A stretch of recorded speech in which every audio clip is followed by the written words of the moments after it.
the Rise Up See Red podcast, all about the Arizona Cardinals and the NFL, featuring insider and outsider perspectives. Enjoy the best hour of Cardinals talk on the web. Now here are your hosts, Jess Root and Seth Cox.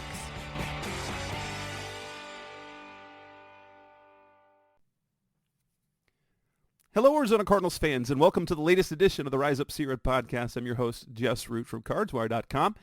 And the best hour of Cardinals talk on the web, here for another one of the 14 opponent preview shows that we're doing, which have been thus far, and kind of the goal is to release 14 shows in 14 days leading up to when Seth and I can preview training camp and do an NFC West rankings show. And so Again, like I mentioned in the other shows, I'm not numbering this episode during the episode because I don't know in which order I'm going to release them. But on the line with me for this opponent is Matt Urben, the managing editor over at the Falcons Wire, who was a guest on the show last year. Funny story, neither one of us remembered that the Cardinals and Falcons played last year. It was that unmemorable. And then when we looked at the play, oh yeah, I remember that game. But the funny story is, like, as bad as the end of the season went for both teams last year, that game was completely forgettable, isn't it, Matt? Well, how are you doing, by the way? Thanks for coming back on the show this year. Oh, great, man. Thanks for having me on, dude. Yeah, that was definitely a forgettable one, though. Took me a minute to recall that one for sure. I don't know what happened there. So, when we talked last year, expectations were low for the Falcons. And I thought that they could perform. I think they could outperform expectations, at least from the betting perspective. And they ended up doing that, but they did it in a weird way.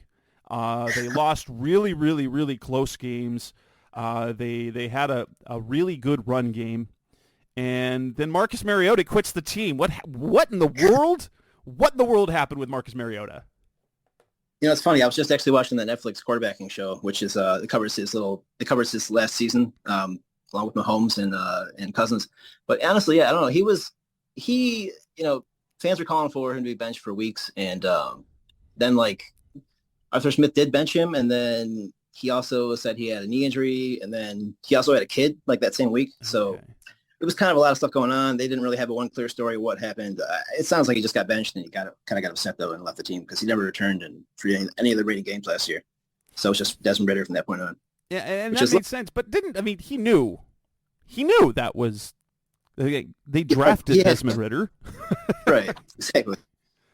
He had to know that was coming. And while going back to the draft with Mariota, one of the reasons why he didn't attend the draft is that he wanted to be around family in Hawaii. So, okay, maybe some of that's true, but that's still weird. And I remember, this offseason when, as we were looking at potential backup quarterback situation, people were suggesting Marcus Mariota, and we're like, he literally just quit on a team.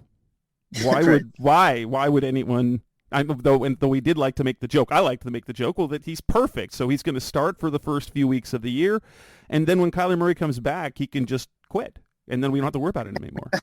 Right, exactly. Yeah. I don't know, man. Mariota, I had kind of high hopes for him. I thought, him reuniting with Arthur Smith, maybe they would, recapture some of that magic. But, it's funny because Smith kept talking about, how resilient he is and all this stuff, and then he ends up, benching him and he just checks out. So obviously that was he wasn't going to come back. Statistically, he wasn't terrible. No, he wasn't bad.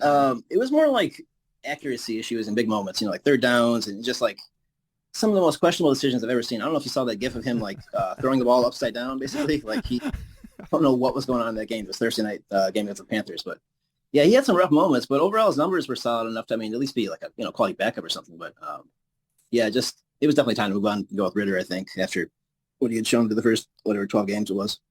So they end up going 7-10, winning the final two games of the year to get to 6 and 7 wins. One of them beating the Cardinals in week 17.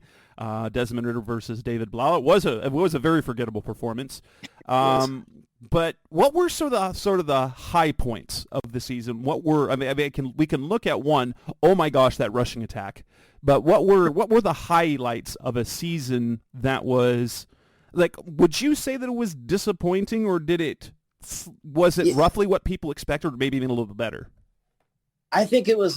People were probably a little bit disappointed I think it was about what I was expecting though. I mean, they last year, like you said, like the running game got going pretty well. Passing game was probably took a step back from Matt Ryan, but there was a couple young players that showed some good development, like safety Richie Grant, a couple other guys. They're rookies, Evan Ketty, Trey Anderson. But yeah, besides that though, I mean, it really wasn't a whole lot to really look forward to with on the running game and stuff like that. What were the most disappointing parts of the year in terms of player performances, team performance, stuff like that? I'd probably say the secondary. AJ Terrell definitely took a step back last year. They signed Casey Hayward last year too, and he kind of was a bust and he got hurt. And other than that, offensively, I think we thought the passing game would be a little bit more effective than it was. Didn't have great wideouts, obviously. They had Drake London, a rookie, and then there were two guy last year was like Demir Bird or Demir Bird, a guy that we remember from 2019 for the Cardinals. If he's a significant contributor, you're not a good team. Exactly. And Kyle Pitts kind of had back a little bit of a bad year. He ended up tearing his MCL like week 11 or 12, but before that he really wasn't doing anything. A lot of people blame Mariota for that because he just didn't seem to be able to connect with him for whatever reason. His accuracy was just not there. And Pitts is such a big target. People were like, how can you not hit this guy? But it was a bad year for Pitts, and I would say Mariota too, definitely. Yeah. How would you say, like, Drake London's numbers were solid, 72 catches, 866 yards, 4 touchdowns in a anemic passing game for the. But was that what was expected out of him in year one? Yeah, honestly, I was impressed with London. He just because how little they passed the ball, and with Ritter and Mariota at quarterback, he just didn't expect much to him, from him. But he definitely he seemed like a clear number one to me. He showed all the traits I think of a number one receiver. He's big body guy, makes tough catches, contested catches, and he stepped in right away from week one. He started off the season pretty hot, and then he slowed down. But I think he looks like a solid player going forward for sure. Did you expect? Were you how surprised were you at Tyler Allgeier's production as a rookie? I admit, being that I follow BYU football some, I knew about Allgeier and I liked him as a potential guy who could be better than expected, but I didn't expect that out of him as a rookie. No, I did not as a rookie for sure. I thought, Arthur Smith is the kind of guy that would know how to utilize a guy like that. And, I thought that would be long-term, it would be a good fit. But, looking at last year too, he was inactive for week one. So it didn't seem like he was going to all of a sudden emerge as their starting back basically. But yeah, he kind of, slowly came along, and then midway through the year, he was just bowling over guys, man. He was just running through people. And, ended up going over 1,000 yards, which is crazy because he wasn't even the starter for most of the year. Right.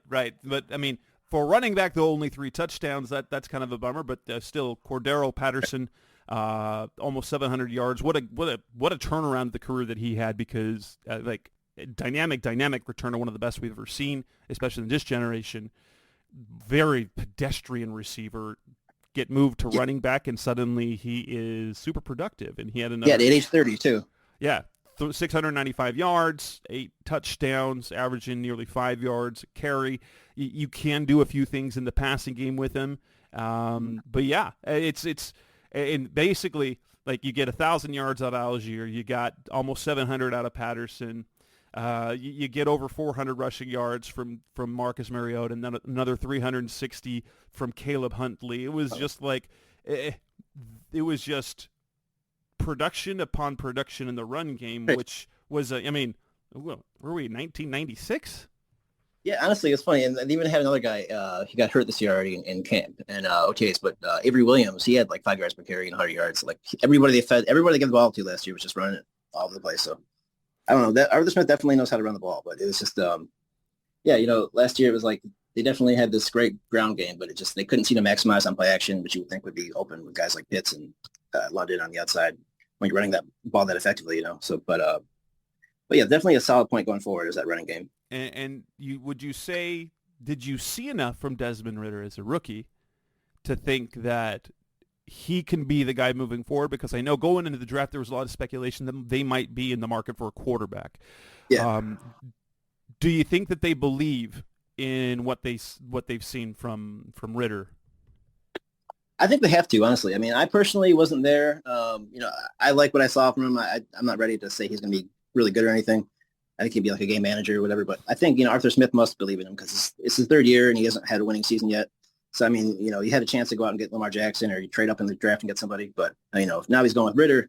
A lot of pressure on that. But, I mean, he must buy into what he sees in practice, I just but, yeah, in terms of how he played on the field last year, I mean, he was just okay. He wasn't great. He wasn't terrible. To say that he's going to be really good this year would just be hopeful, I feel like. But in the same way, I think he can be a game manager. And if they run the ball as well as they're going to, it shouldn't be that hard for him. I mean, he's got a year in the system now, comes into the offseason as a starter, and unlike last year. So I think there's a reason to believe he could be a lot better this year. But, I haven't seen a ton yet. But coming up next on the Rise Up See Red podcast, Mr. Cardinals Talk on the Web. Let's move on to the offseason, what the Falcons did in free agency and in the draft. That's coming up next on Rise Up See Red. We're back on the Rise Up See Red podcast, Mr. Cardinals Talk on the Web. As we look ahead to the offseason, who were the key losses that they suffered in free agency? And then what are the important moves that they made to improve? Like, we can kind of look at some of these, but in your opinion, who were the most important losses they suffered, if any? Yeah, honestly, they didn't lose a ton of people, but I would say most important probably Isaiah Oliver, Jameer Beard, as we talked about, Rashaan Evans, the linebacker, who's still a free agent, by the way, which is kind of odd. He was their leading tackler last year, I believe. But yeah, just Isaiah Oliver went to the 49ers. He was their slot corner. He was the only one that really played a major role. That's not going to be around. But yeah, they had so much free agent money this year that they really didn't lose that many people, and they added tons. So unlike previous years, they've had no money, and they just had to get one or two guys. But yeah, so they didn't lose anybody major, I wouldn't say. What can you tell us about Cardinals fans about Elijah Wilkinson, who signed this offseason? He can play some guard, play some tackle, and it looks like he might be the leader to be their starting left guard this year. You know what? I'm not. I think he's a decent player. I was kind of surprised they didn't bring him back here because he would have been cheap, and they don't clearly have a left guard right now. Still, they drafted a guy in the second round, but he was a tackle. They're going to convert him over to left guard. I think Wilkinson, he's not a great player, but he's a decent starter. You can put him in there. You can count on him. He wasn't a weakness on the offensive line last year, I don't think. But yeah, I thought that was a good signing. We kind of took your guys, Josh Miles, didn't we? Yes. But Miles, that's been interesting to see where it goes because raw player, got hurt. In fact, had a scary life-changing moment when they found, I think it was a tumor of some sort that he had removed. And then he ended up coming back and then injuring his knee, which has landed on injured reserve. But it was kind of a miraculous type. One of the fact that the NFL is always checking medically their players and things like that. But right. But we go to free agency. I guess they really tried to remake their secondary, right? They go out and trade. They acquire Jesse Bates. They trade for Jeff Okudah. Former number one pick of the Lions, and what else? So who were the impact additions? Trey Flowers they had added. Yeah, Trey Flowers were adding him too. Secondary wise, also they grabbed Mike Hughes from the Lions, and they drafted Clark Phillips too in the fourth round. So yeah, they added a bunch of guys in the secondary this year. So what was your question though? Basically, who are the key additions that they added? Oh yeah, so yeah, obviously Bates is the big one. Obviously, they gave him 4 years at $64 million, and he should be a big impact player for the secondary. After that, they got David Onyemata from the Saints, who followed Ryan Nielsen over from the Saints, and Caden Ellis as well. Those are both just both guys should probably start this year, I'd say. And then they grabbed Calais Campbell as well for a 1-year deal. Bud Dupree. I'm trying to think of who else. How much do you think that Calais and Dupree have left in the tank? That's a great question. I don't know. I was arguing with one of my former contributors about this. I feel like Calais will be a starter, but, not, just be maybe half the snaps kind of guy. But yeah, other than that, I mean, the free agency additions, they should be really huge for this team because they've, like I said, they haven't had money in years to add anybody. So, I mean, the fact that they added every layer of the defense and offense, they added somebody. Offense, they signed a couple guys too. They signed Matt Collins, the wide receiver. They signed Scotty Miller, former Bucs guy, and they traded for Jonnu Smith from the Patriots, the tight end. So I think that's going to be good for Arthur Smith because he likes those two tight end sets. Yeah, that should be the complement of Jonnu Smith and Kyle Pitts. You've got one that's more of the traditional big blocker who can catch. Jonnu Smith definitely can catch. For sure. But he's your more traditional tight end to be opposite Pitts, who does obviously more in the passing game. What was I looking at? Taylor Heineke. Where's he gonna like? Is there going to be like Heineke's one of those weird guys? Is Ritter going to be clear number one with Heineke competing perhaps to be there? I think they're trying to make it, as clear as possible that Ritter is the guy. But I mean, I don't feel like they would give Heineke that money if they weren't, kind of hedging their bet a little bit. I think, I think Heineke is interesting too. I've watched him. I've kind of been fascinated by him. He's every time I see him, he seems to play pretty well. He beat us. I think he beat the Falcons twice in the past 3 years or something like that. So Heineke he's one of those scrappy guys that's hard to get rid of. For sure. I mean, but you don't want him as you don't want him as your starter. Absolutely. Right, for sure. As a backup though, yeah, I feel like he's a good backup for sure. And he seems to come in here with the mentality that he knows this is Ritter's team. But I mean, if Ritter struggles, which he could, I mean, we haven't seen him do anything. So if he does struggle early on, it's a pretty quality backup to throw in there. And we move on to the draft.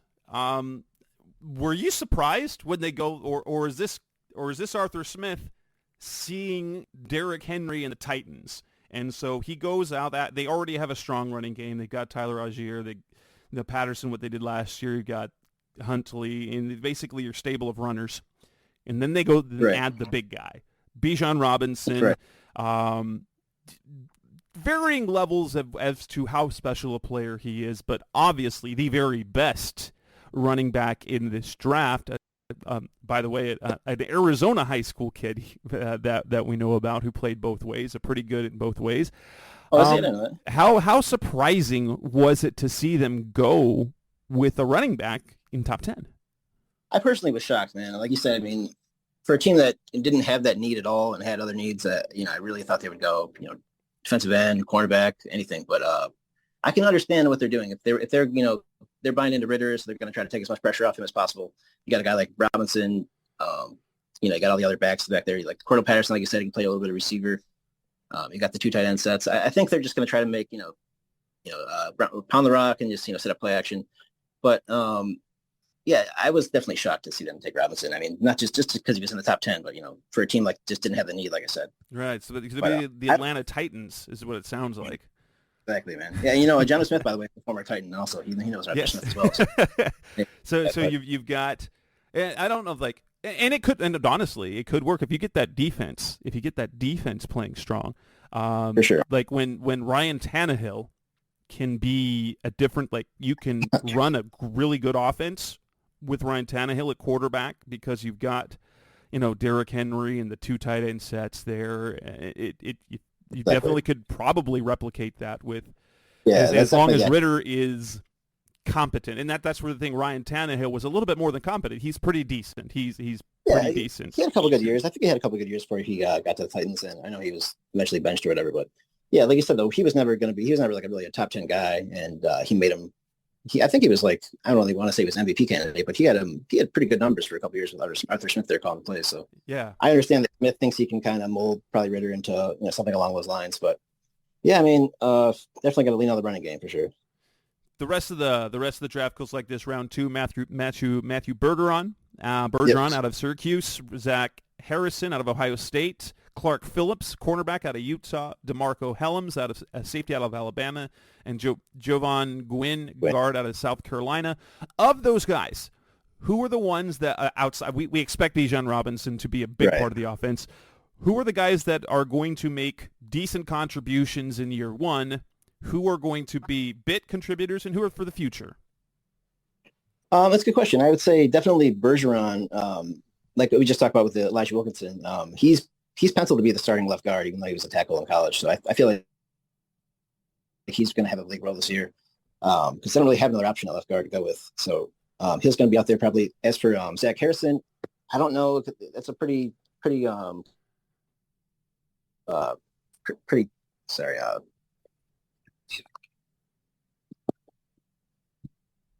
Sorry, you there? Sorry, Harrison? Yeah. Okay. Sorry, my dog's going crazy over here. So Harrison, though, I'm not sure what his role is going to be. I mean, they got a lot of players at defensive end, edge position. Clark Phillips, I think, is going to get some playing time. He was kind of a guy that I think people felt was like a second or third round value. They got him in the fourth. He's a good slot, versatile guy that can play safety, corner, and all that. So I'd like him to get some playing time. Other than that, though, I mean, I think the Falcons this year kind of took more of a free agency approach. They hit most of their needs in free agency, and that allowed them to draft like Bijan and just take the best player available. So yeah, I think we're going to see a lot of Bijan, a lot of Bergeron this year. Is that strategy because of an NFC South that looks highly mediocre across the board, with the Saints and the Bucs might be terrible. The Saints are the Panthers are improving, but I mean, what are you going to say about them? And so the Falcons went out and did the opposite of what the Cardinals did. The Cardinals went young, right. And the Falcons added veteran leadership, proven, like probably back end of the career, but ideally it kind of feels like they want to add consistent production with guys who can lead the younger guys to the next step, to instead of being a 7-win team, to contend for the division in a division that is not expected to be super good. Right. Yeah, and I think it also comes down to Arthur Smith being in his third year. Not that there feels like there's a lot of pressure on him for a guy that hasn't had a winning season yet. But I feel like he knows they got to try to win this year. There's just no excuse not to at least compete in that division. I mean, you got Bryce Young at quarterback. You got Derek Carr coming over from the Raiders. I mean, he might still be good, but Baker Mayfield. Baker Mayfield, yeah. And is he even a guy? I don't even know if he's officially started, but yeah. Who knows? But I mean, either way, it's not a good situation there in Tampa. And I mean, honestly, they should have won the division last year. They just didn't have the quarterback play, I think, to close the deal. And a lot of those mid-year games, they just kind of blew close ones. But I think they're just thinking we're going to spend everything we got. We're going to get to the playoffs this year. We're going to go with Ritter, just build everything we can, give them as much help as possible. And defensively, like I said, I think they should be a lot better. I mean, I really think Ron Nielsen, the guy they brought over from the Saints, he's kind of got a reputation for, coaching up defensive line, getting it, maximizing sacks. And the Falcons have been like the least amount of sacks in the NFL for the past few years, I believe. So I think that'll be a big help this year. Coming up next on the Rise Up Series podcast, Arizona Cardinals talking a little bit. Let's look ahead to the 2023 season and discuss what the expectations outlook for the Atlanta Falcons. That's coming up next on Rise Up Series. We're back on the Rise of C-Red podcast, Best of Cardinals Talk on the web. Reasonable expectations. So we were kind of discussing that just a moment ago, but do the Falcons have a goal of playoffs, winning the division? Is that ultimately what their goal is? I mean, everyone has the goal of winning the Super Bowl, but right. their ultimate goal this year, kind of what people are eyeing, is win this division, get to the postseason. Yeah, I think so. I think the owner, Arthur Blank, even came out and kind of said, this is the year I expect them to take that big leap because, it tends to be overly patient. With Dan Quinn, for example, he kept him probably 2 years after fans were ready to move on. So I think, it's important that he said that because I was kind of wondering why there was just so little heat on Arthur Smith, even though, they weren't expected to do much. But yeah, like any coach, 2 years in the league without a winning record, that tends to create a hot seat. And For real? I feel like, I think that Blank he doesn't really say things like that. And he did come out a few months ago and say he expects the team to take a leap forward this year. So, I mean, I think they're definitely looking at it that way. We'll see if they can do it, obviously. But how high do you think their ceiling is if everything goes right? How many wins can they get, and can they make a run in the postseason if they make it? No. That's a great question, and it really comes down to Ritter, I think. If he is just competent and maybe make some plays here and there, I think, this is probably a 10-win team. Just because of the schedule, too. They have the easiest schedule in the NFL this year in terms of last year's record or whatever. So, yeah, I think it's feasible they could get the 10-11-win mark at best. I don't see them doing much after that. Maybe they could win a wild card game if they could host it at home, winning the NFC South. But, I think that would be a big step forward this year anyway. They could at least, get to the playoffs, maybe win a playoff game would be great, but I can't see much beyond that, I guess. And if barring injury, I don't like to play the injury card, but if it's just underperformance, what do you think this team's floor is? I like to look at a team's low end and high end, and then kind of what's kind of reasonable. So reasonable, I'm guessing, is winning the division, however that comes. Maybe it's 9, maybe it's 10 wins. Right. And it sounds like kind of what reasonable expectations are kind of the ceiling. I haven't heard that from a team like their ceiling is what their reasonable expectations are, and I guess that's just more the division. But what do you think that the floor is barring injury? I feel like they're probably 5-7 wins. If things really go bad and they got to switch from Ritter, just because the schedule in general, I mean, they got some pretty easy games, and early on the year, it's pretty easy to start off, but they're kind of tough. I mean, I could almost see them just being 7-10 again, like last year. I mean, they could easily happen. They're in so many close games, and I don't feel like they tend to be maybe not quite as aggressive at the end of games as I feel like they should be sometimes, and that makes me wonder, how far they could go potentially this year with Ritter. But yeah, I mean, I'd say about low end probably up 5 or 6 wins. And if you look, so the Cardinals will face the Falcons at home in Week 10 on Veteran Day weekend. How do the Falcons fans view the Cardinals game? Obviously, the Falcons are not considered a great team right now, and the Cardinals are considered a terrible team. How do if people or fans are making predictions for the Falcons and looking at that game, is that kind of an expected win, a hopeful win, or kind of a toss-up? I think fans are looking at it like an expected win. That tends to be how it is anyway. I'm sure your fan base is looking at that game like it's an expected win too. Well, no. I don't think our fans this year are saying that any game is an expected win, but we do. I personally view the Falcons game as a winnable game. It's one of the, you look at the schedule based on what we know in the talent, that's one of the winnable games on the schedule. Right, for sure. I think that fans look at it that way, though. I mean, just because seems to be so much uncertainty around Arizona this year. I mean, you got Kyler Stills. Is Kyler going to miss any part of the year? He is targeting Week 1. I don't think there's a chance in the world he's going to, because that would put Week 1 would be 8 months since surgery, and that's just not feasible. Now, I think he'll be back on the field, but well before Week 10. I think quietly, the window that they're eyeing is Weeks 5 to 8. And I personally think it'll be about Week 6, because that'll put him just past the 9-month recovery, which is fast but reasonable. 8 months is stupid. Yeah. But I would expect I expect him to be not just back, but kind of have gotten the rust off by the time Week 10 rolls around. Right. Yeah, I wasn't sure what to think of Kyler Murray this year. I mean, it almost seems like they're trying to move on with him. If you read the tea leaves, it seems like. Do you feel like he's in their long-term future still at this point? Or? Those are the plans. Anyone talking about Caleb Williams and Drake May are just trying to be ahead of the curve if things go poorly. The organization is all in on Kyler Murray. That said, they've set themselves up in a position where they could move on, but that's definitely not the plans. They believe in Kyler Murray. Jonathan Gannon has said multiple times if it weren't for Kyler Murray, he wouldn't have taken that job. Right. And well, let's be honest. Even if he doesn't come back completely what he did, we've seen Kyler Murray play at an MVP level for a short stretch in 2020, half the season in 2021. So you know what the ceiling is. So if he doesn't even hit that ceiling, you've still got a pretty good quarterback. Now, last year was a crap show for a lot of reasons. But, with the talent he has, it would be tough to move on. It was like moving on from Josh Rosen to draft Kyler Murray. Oh, yeah. That was not a difficult thing to do. And even then, fans were like, yeah, you really want to do that? But moving on from Kyler Murray to, say, a Caleb Williams, unless Kyler comes back and is like RG3 post-injury, I think you've got to roll with him, right? I honestly agree. I thought last year, I think I talked to you about it last year, the national perception around Murray seems to be so much lower than what we've seen him do on the field. So, I understand right now why it's so low, obviously 2 kind of dud years and, bad ending last year and the coaching change and all that. But, his upside is, top 5 in the NFL, in my opinion. If he's healthy and he's got his legs working and, he can throw the ball better than people give him credit for.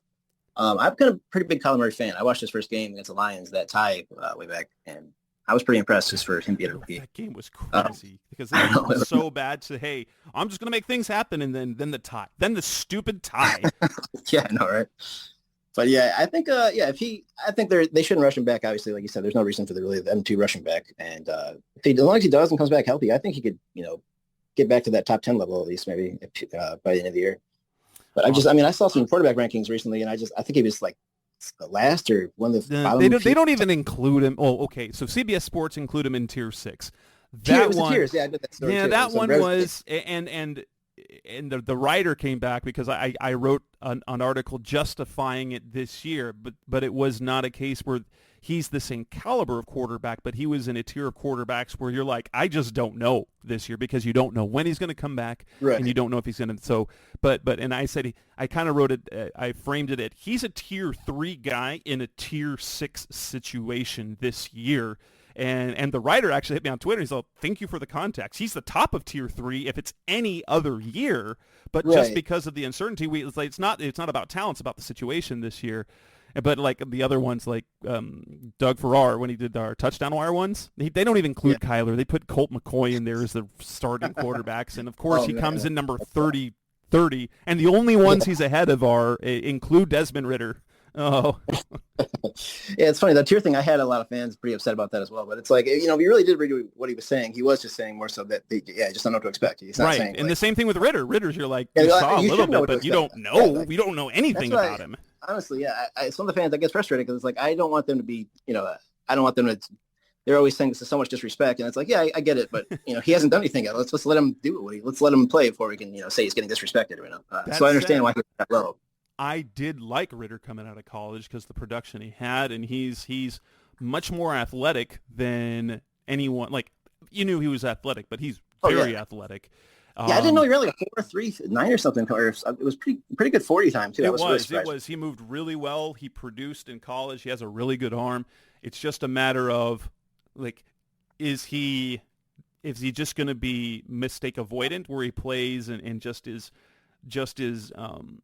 like on schedule good, or can he be off schedule good as well? That's kind of the difference. Like even Colt McCoy is on schedule good, and that's what's kept him in the league for 13 years. But anything off schedule, he turns into a mess, like most average to below average quarterbacks. Yeah, I think that's great. Honestly, like I wouldn't want to disrespect Ridder, but I kind of feel like I'm almost seeing like Colt McCoy would be like a good comparison to what I think he could be this year. Like, you know, if he's just competent, Colt McCoy playing well for him, I guess that's kind of like what I see Ridder as this year. Like maybe just manage the game, do what's asked of him, you know, don't make any extra plays, but just don't turn the ball over.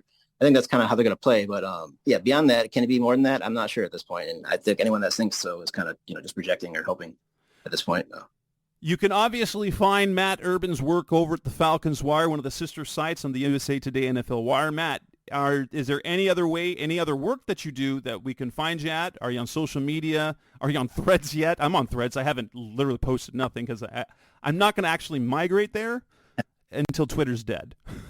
Right. Yeah, I'm thinking of doing the same thing. I haven't gotten to Threads yet, but yeah, I'm still on Twitter at Matt Urben. Don't tweet a whole lot on there, but other than that, no. I just you can see me at Sports Weekly sometimes, like you as well.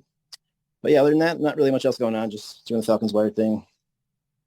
Awesome. Well, thank you so much for joining us on the show again this year, Matt. That's Matt Urben. This is the Rise Up C-Red podcast. That'll wrap up this episode. We will be back again soon with one of our opponent preview shows, or if this is the last one that we release, then soon thereafter, Seth will be back with me for the next show. Thanks for listening as always. Go Cardinals. Thanks for listening to the latest edition of the Rise Up C-Red podcast. Listen to previous episodes and subscribe to the show on Apple Podcasts, Stitcher Radio, Audioboom, or many other podcast platforms so shows are delivered directly to your mobile device. Please give the show a 5-star rating and always support the sponsors who support the show. We'll be back soon for the best hour of Cardinals talk on the web. Rise Up Red Sea, be Red Sea Red, and of course, Rise Up Sea Red.